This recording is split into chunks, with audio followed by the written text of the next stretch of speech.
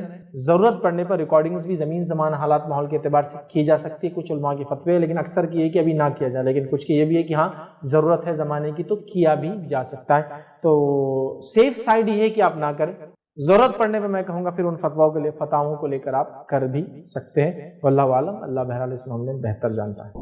السلام علیکم. فیض بھائی, حرمین شریفین میں زوال سے آدھا گھنٹہ پہلے اذان ہوتی اور اس کے فوری بعد خطبہ شروع ہو جاتا, تو جو لوگ آتے وہ تحیۃ المسجد پڑھتے, تو زوال کے وقت میں بھی وہ لوگ پڑھ لیتے, تو اس سے کوئی نماز مکروہ تو نہیں ہوتی؟ پہلا سوال یہ. دوسرا ہے کہ جمعے کی سنت موقعہ کتنی ہے؟ بھائی نے سوال کیا کہ حرمین میں جو ہے اذان جو ہے زوال سے پہلے ہو جاتی ہے جمعہ کے لیے خاص طور سے, اور لوگ آ کے نماز وغیرہ پڑھتے ہیں, تو اس کا کیا مسئلہ ہے؟ تو دیکھیے پہلی چیز تو یہ کہ جمعہ کے لیے زوال کا مسئلہ نہیں, جمعہ کے لیے جمعہ کی حد تک زوال کا کوئی مسئلہ نہیں. جمعہ کبھی بھی ہو سکتا, زوال سے پہلے اور زوال کے بعد بھی, جمعہ کے لیے مسئلہ نہیں. اور اذان تو کم از کم بالکل دی جا سکتی, اس میں کوئی مسئلہ ہی نہیں ہے زبان سے, جمعہ کی حد تک. ٹھیک. دوسرا, مسجد حرم کے تعلق سے نبی اکرم صلی اللہ علیہ وسلم کی روایت ہے کہ یہاں آنے والوں کو نماز سے بالکل بھی نہ روکا جائے, تو لہٰذا علماء لکھتے ہیں کہ یہاں آنے کے بعد انسان تحیۃ المسجد کبھی بھی پڑھ سکتا ہے, چونکہ اتنے لاکھوں کی تعداد میں لوگ آتے ہیں, ان کو روکا نہیں جا سکتا. ٹھیک ہے, تو لہٰذا وہاں آپ جب جائیں تو تحیۃ المسجد وغیرہ آپ وہاں پڑھ سکتے ہیں, مستثنا اس حالت تک کہ آپ وہاں جا کے تحیۃ المسجد پڑھے بغیر ٹائم دیکھے کہ اس کے بعد آپ نے کام بہرحال اعمال کر سکتے ہیں. دوسرا بھائی کا سوال، جمعے کی سنتیں کیا ہے، موقعہ کیا ہے خاص طور سے؟ دیکھیے جمعے کے تعلق سے جو بات جو بالکل راجح ہے مسئلہ وہ یہ ہے، جمعہ کی نماز سے پہلے 2 رکعت کم از کم، اور 2 سے زائد جتنی پڑھ سکتے 2 کر کے آپ پڑھ سکتے، ٹھیک ہے، تو 2 کم از کم، اس سے زائد جتنی پڑھنا ہے۔ دوسرا، جمعہ کی 2 رکعتیں فرض ہے، بہت سے لوگ غلط فہمی ہوتا ہے، جمعہ کو فرض نہیں مانتے، 2 رکعتیں فرض ہے جمعہ کی، اور جمعہ کے بعد 4 رکعت موقعہ ہے 2 کر کے، مطلب 2 سلام سے 4 رکعت، اور اس میں افضل یہ کہ گھر جا کر پڑھا جائے، ٹھیک ہے، نبی اکرم صلی اللہ علیہ وسلم گھر پڑھتے تھے، لیکن اگر آپ گھر سے باہر ہے اور مسئلہ ہے گھر جا کے نہیں ہوں گی تو وہیں پڑھ سکتے، کوئی مسئلہ نہیں، تو 2 کر کے 4 رکعت پڑھنا ہے، ٹھیک ہے، تو گویا جمعے کی 8 رکعت ہو جاتی ہے اس طرح سے، 2 پہلے موقعہ، 2 فرض اور 4 بعد میں موقعہ، 2 کر کے، یہ جمعے کی نماز ہے۔ فیض بھی جمعے کے دن بچوں کو لے کے جاتے تو پیمپر وغیرہ باندھ کے لے کے جاتے، لیکن وہ ٹھیک ہے کیونکہ بچے گندگی تو کرتے ہوں، اس لیے سیکیورٹی تو اپن کرتے، لیکن وہ مناسب ہے مسجد کے اندر؟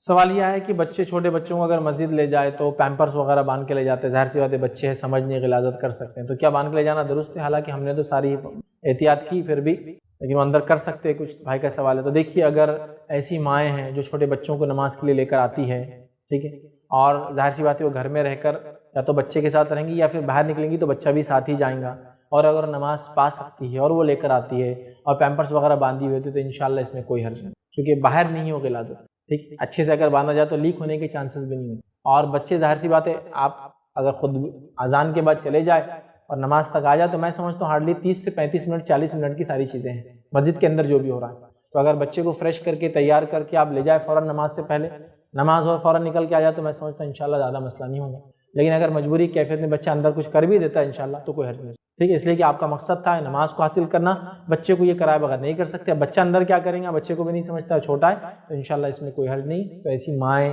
یا ایسا باپ بچے کو اگر لے جاتا ہے اور یہ اس کی مجبوری ہے کہ پھر نماز کو نہیں مانگے گا، چلو عورت کا سمجھ میں آ رہا ہے گھر میں رہ جائے، اب ایک آدمی ہے والد ساتھ ہے اور بچے کی ماں نہیں ہے، کسی سے بیمار ہے وغیرہ، نماز کو بھی جانا ہے جمعہ، کیا کریں گے؟ اچھے سے تیار کر کے اسے لے جائے، بس اس چیز کا رہے کہ اس میں سے کوئی چیز لیک ہو کر باہر نہ نکلے، تو انشاءاللہ لے جانے میں پھر کوئی حرج نہیں، چاہے اندر وہ کچھ کر بھی دے، چونکہ وہ لیک نہیں ہوتا، انشاءاللہ لے جانے میں کوئی حرج نہیں، ٹھیک ہے، اور ایسا کیا جا سکتا ہے، بہت سارے اس پہ فتاوے عورتوں کے، خاص طور سے مسجد سے گزرنے پر حیض کی حالت میں، کہ وہ اتنے اچھے سے اپنے آپ کو صاف کر لے کہ خون گرنے کے چانس نہ ہو، یا پھر ایسی عورت جو حیض آ جائے اور حج کے اندر ہو، طواف افاضہ اس کا نہ ہوا ہو، اس کے لیے فتویٰ یہ ہے کہ وہ اچھے سے نیپکن وغیرہ لگا لے کہ خون وغیرہ نہ گرے اور حرم کا طواف کر لے، چونکہ اس کی فلائٹ جانے والی ہے وہ کر سکتے، تو اسی سے ہم جواب لے سکتے ہیں کہ ایسی چیزیں اگر مجبوری ہو، جیسا باپ جا رہا ہے اور مجبور ہے بچہ ڈائپر میں، انشاءاللہ کوئی مسئلہ نہیں، چونکہ باہر نہیں اندر ہی اس کے اندر ہے، اور پھر یہ مسئلہ تو پیشاب پیخانے کا جو کہ عموماً انسان کے پیٹ میں ویسے بھی ہوتا ہے وضو کرنے کے بعد، ہمارے جسم میں تو ہے وہ چیز باقی، باہر نکلی تو غلاظت ہے، ٹھیک ہے، تو ظاہر سے آپ نے پیمپرس وغیرہ پہنا جس سے وہ محفوظ ہے، مطلب باہر نکلنے کا چانس نہیں، تو انشاءاللہ اس میں کوئی حرج نہیں۔ وہ اعمال یا وہ کام جن کے کرنے سے نیکیاں برباد ہو جاتی ہیں یا نیکیوں کو برباد کر دینے والے اعمال، اور انشاءاللہ العزیز اس لیکچر میں 15 ایسے اعمال رکھوں گا جو نیکیوں کو برباد کر دیتے ہیں، تو نیکیوں کو برباد کر دینے والے یا ہلاک کر دینے والے یا تباہ کر دینے والے 15 اعمال آج میں رکھنے کی کوشش کروں گا۔ نیکیوں کو برباد کر دینے والے یوں تو کئی اعمال ہیں جو احادیث نے بتائے گئے کہ یہ عمل کرنے سے نیکیاں برباد ہو جاتی ہے، قرآن نے کئی عمل بتائے کہ یہ عمل کرنے سے نیکیاں برباد ہو جاتی ہیں، لیکن ان تمام میں سے میں نے 15 ایسی یا ایسے اعمال چنے، 15 یا 15 ایسے عمل چنے جن عمل کے کرنے سے یا اعمال کے کرنے سے اللہ رب العزت یا تو کچھ حصہ نیکیوں کا یا مکمل نیکیاں مٹا دیتا ہے، لیکن اکثر پوائنٹ مکمل نیکی مٹا دینے والے ہیں، جیسا کہ اس سے پہلے کچھ لیکچرز میں نے آپ کے سامنے وہ اعمال رکھے جو گناہوں کو مٹا دیتے ہیں، اور بالخصوص ہم نے 10 ایسے اعمال دیکھے تھے جو گناہوں کو مٹا دیتے ہیں، لیکن آج 15 ایسے اعمال رکھنے کی کوشش کروں گا جو نیکیوں کو، گڈ ڈیڈز کو، اچھے کاموں کو، حسنات کو جو انسان اپنے زندگی میں کرتا ہے، اور زندگی کا جو اصل سرمایہ ہے، یہی وہ پونجی ہے جو انسان لے کر جائیں گا تو آخرت میں کام آنے والی ہے، باقی مال دولت اور زمین جائیداد اولاد وہ سب یہاں چھوڑ کر جاتا ہے، لیکن یہ وہ پونجی اعمال جو نیکیاں ہوتی ہیں، جو حسنات ہوتی ہیں، تو آج میں آپ کے سامنے 15 ایسے گناہ رکھوں گا جن گناہوں کے کرنے سے انسان کی نیکیاں مکمل طور سے کمپلیٹلی ختم ہو جاتی ہے، وائپ آؤٹ ہو جاتی ہے، یاد رکھیے مٹا دی جاتی ہے، اور ظاہر سی بات ہے ایک مومن کی جمع پونجی یہ نیکیاں ہی ہوتی ہے. اگر یہ نیکیاں اس سے چھین لی جائے یا نیکیاں چلی جائے یا انسان عمل اپنی زندگی میں کرتا رہے لیکن اس کو یہ نہ پتا ہو کہ کون سے عمل کرنے سے نیکیاں برباد ہو جاتی ہے، اور وہ پھر جو ہے جب اللہ رب العزت کے پاس پہنچے اور اس کے نام اعمال میں نیکیاں تو ہو لیکن وہ ختم کر دی جائے اس لیے کہ اس نے ایسے گناہ کر کے آیا تھا جو گناہوں نے اس کی نیکیوں کو مٹا ڈالا، یا ایسے اعمال کر کے آیا تھا جن اعمال نے اس کے نیکیوں کو ختم کر ڈالا، مٹا ڈالا. یاد رکھیے تو لہٰذا ایک انسان کے لیے بڑا ہی خسارے والا وہ دن ہوگا. تو آئیے میں آپ کے سامنے 15 ایسے گناہ رکھتا ہوں یا 15 ایسے اعمال رکھتا ہوں جن اعمال کے کرنے سے نیکیاں مکمل طور سے یا بہت حد تک برباد ہو جاتی ہے، ختم ہو جاتی ہے، مٹا دی جاتی ہے اور انسان خسارہ اٹھانے والوں میں سے، جہنم رسید ہونے والوں میں سے ہو جاتا ہے. تو آئیے وہ کیا گناہ ہیں یا وہ کیا اعمال ہیں جن کے کرنے سے نیکیاں ختم کر دی جاتی ہے. یاد رکھیے وہ باتیں میں آپ کے سامنے رکھنے کی کوشش کروں گا. سب سے پہلی چیز یاد رکھیے، سب سے پہلا عمل جس کے کرنے سے انسان کی تمام نیکیاں مٹا دی جاتی ہے وہ عمل ہے، یاد رکھیے، اللہ تعالیٰ کی آیت یا قیامت کے دن کا انکار کرنا. اللہ تعالیٰ کی آیت مطلب اللہ رب العزت جو اپنے انبیاء کے ذریعے کتاب بھیجتا ہے، جو وحی بھیجتا ہے، اس کا انکار کرنا، یا پھر قیامت کے دن کا، آخرت کے دن کا، روز جزا کا انکار کرنا. یہ سب سے پہلا گناہ ہے جس کے کرنے سے نیکیاں مٹا دی جاتی ہے، نیکیاں ختم کر دی جاتی ہے. آئیے اللہ رب العزت کیا فرماتا ہے سورۃ الکہف سورہ نمبر 18 آیت نمبر 103 سے 105 میں اللہ فرماتا ہے اور کہتا ہے کہ آپ کہہ دیجئے کہ کیا ہم تمہیں ایسے لوگوں کے بارے میں خبر نہ دے دیں جو اعمال کے لحاظ سے سب سے زیادہ نقصان اٹھانے والے ہیں. اللہ فرما رہا ہے کیا ہم ان لوگوں کی خبر تمہیں نہ دے دیں جو لوگ آخرت میں سب سے زیادہ خسارہ، نقصان، گھاٹا اٹھانے والے ہیں. اور اللہ فرماتا ہے اور کہتا ہے یہ وہ لوگ ہیں کہ جن کی دنیاوی زندگی کی تمام کوششیں بیکار ہو گئی. یہ وہ لوگ ہیں جن کی دنیا کی تمام کوششیں زندگی میں کی وہ بیکار ہو گئی، ٹھیک ہے، اور وہ اسی گمان میں رہے کہ وہ بہت اچھے کام کر رہے تھے اور ان کو یہ ظن ہوا، یہ فیلنگس آئی کہ انہوں نے اچھا کام کیا، جبکہ اللہ نے ان کی تمام دنیا کی کوشش بیکار کر دی. یہی لوگ ہیں جنہوں نے اپنے رب کی آیتوں کو اور اس کی ملاقات سے انکار کیا. یہی لوگ ہیں جنہوں نے رب کی آیتوں کو جھٹلایا اور آخرت کے دن کو، رب سے ملاقات کے دن کو انکار کیا، اس لیے ان کے اعمال غارت کر دیے گئے. چنانچہ قیامت کے دن ہم ان کا کوئی وزن قائم نہیں کریں گے.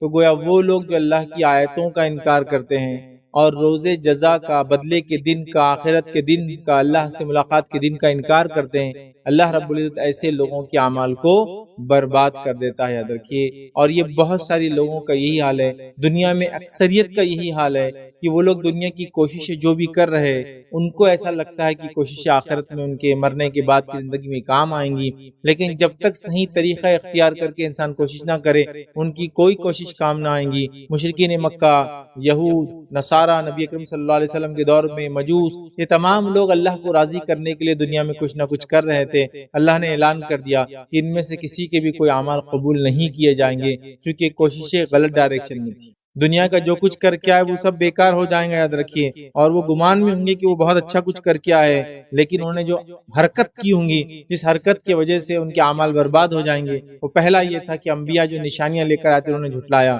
دوسرا، رب سے ملنے کا انہوں نے انکار کیا. مشرکین مکہ تو کیا کہتے تھے کہ ہم تو مر جائیں گے تو ہڈیاں بن جائیں گے، پھر کیا ہوں گے؟ مٹی بن جائیں گے. جہنم میں جائیں گے بھی اگر گناہوں کے بدلے تو ہم جہنم کے فرشتوں کو دھکا دے کر باہر نکل جائیں گے.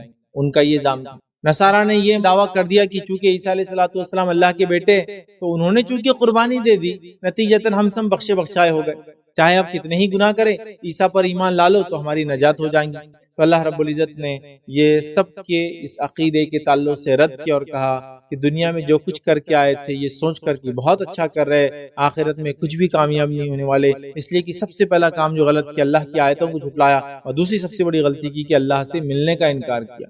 ملنے کا مطلب روز جزا کا انکار کیا. تو اللہ رب العزت جو ان کے اعمال کو آکارت اور برباد کر دیں گا. آئیے وہ دوسرا گناہ کیا ہے جس کے کرنے سے تمام اعمال، تمام نیکیاں برباد ہو جاتی اور انسان جہنم رسید ہو جاتا ہے. وہ دوسرا گناہ یاد رکھیے، دین اسلام سے ارتداد، مرتد ہو جانا، حق کو چھوڑ دینا، اسلام کو چھوڑ دینا. ٹھیک ہے، یہ ارتداد یاد رکھیے انسان کی تمام نیکیوں کو برباد کر دیتا ہے. جیسے کہ ایک انسان کفر کی حالت سے اسلام میں آئے تو تمام پچھلے گناہ معاف ہو جاتے ہیں، اسی طرح ایمان کی حالت سے کفر کی حالت میں چلا جائے تو پچھلے تمام نیکیاں ختم ہو جاتی ہیں اور انسان جہنم رسید ہو جائیں گا اگر اسی حالت میں مر گیا. سمجھ رہا بات کو؟ تو ارتداد یاد رکھیے وہ تمام نیکیوں کو برباد کر دیتا ہے، چونکہ اللہ رب العزت نے اپنی کتاب میں سورہ آل عمران سورہ نمبر 3 آیت نمبر 19 کے حصے میں فرمایا اور کہا ان الدین عند اللہ الاسلام، اللہ کے نزدیک جو قابل قبول دین ہے وہ صرف اسلام ہے۔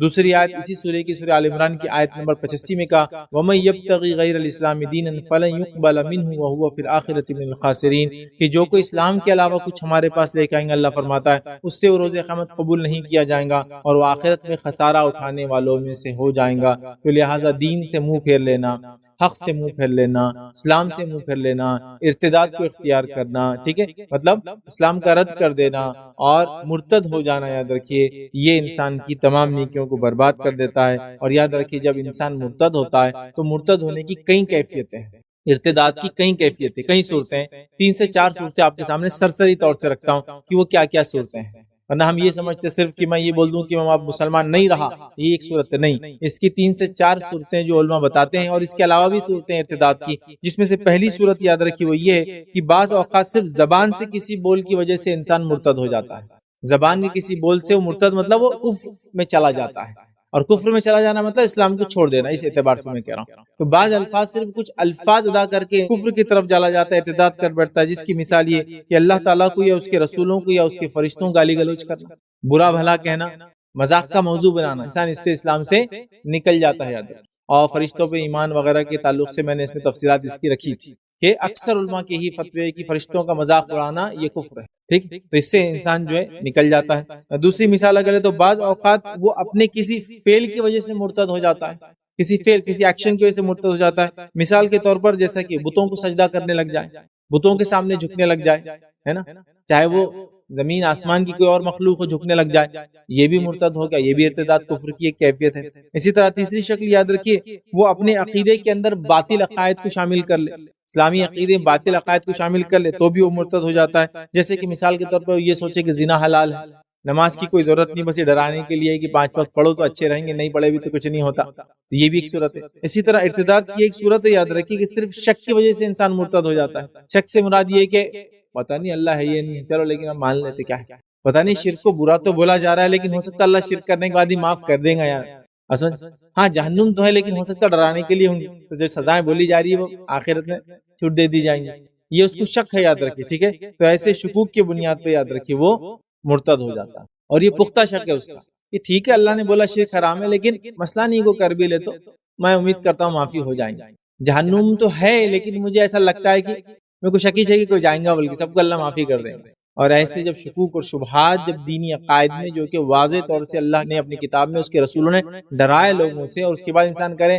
کہ جہنم وہنم ڈرانے کے لیے تھی، وہ نہیں ہے، تو یہ شک شبہات بھی انسان کو مرتد کر دیتے، ٹھیک ہے، دین کو چھوڑ دینا چاہے کسی بھی قسم سے، تو انسان مرتد ہو جاتا ہے، اور مرتد ہونے سے اس کے تمام پچھلے اعمال برباد ہو جاتے، یاد رکھیے۔ اور آج کل کا جو زمانہ چل رہا ہے بہت چھوٹی چھوٹی باتوں پہ میں نے دیکھا ہے نوجوان الہاد کو اختیار کر رہے ہیں، الہاد مطلب دین کو چھوڑ دے رہے، اسلام رب کو ماننا مطلب وہ کسی قسم کے معبود کو ہی نہیں مان رہا تھا، یہ کہہ رہے کوئی ہے ہی نہیں بنانے والا، یا پھر دوسرا یہ کہ وہ ارتداد، کچھ دنیا کی پسند کی وجہ سے مرتد ہو جا رہے ہیں، کچھ دنیا کی چاہت کی وجہ سے مرتد ہو جا رہے ہیں، کوئی دنیا کے منصب پوزیشنز کی وجہ سے مرتد ہو جا رہے ہیں، کوئی دنیا کی چاہت کی وجہ سے، کوئی عورت کی وجہ سے لوگ مرتد ہو جا رہے ہیں، یہ بہت بڑا خسارہ، یاد رکھیے۔ آئیے اللہ رب العزت نے مرتد کے اعتبار سے، ارتداد کے اعتبار سے کیا فرمایا، اللہ فرماتا ہے اور کہتا ہے وَمَن يَرْتَدِدْ مِنْكُمْ عَنْ دِينِهِ فَيَمُتْ وَهُوَ كَافِرٌ فَأُولَئِكَ حَبِطَتْ أَعْمَالُهُمْ فِي الدُّنْيَا وَالْآخِرَةِ وَأُولَئِكَ أَصْحَابُ النَّارِ هُمْ فِيهَا خَالِدُونَ۔ اللہ فرماتا ہے اور کہتا ہے کہ اور تم میں سے جو لوگ دین سے پلٹ جائیں اور کفر کی حالت میں مر جائیں تو ان کے اعمال دنیا میں بھی غارت ہوں گے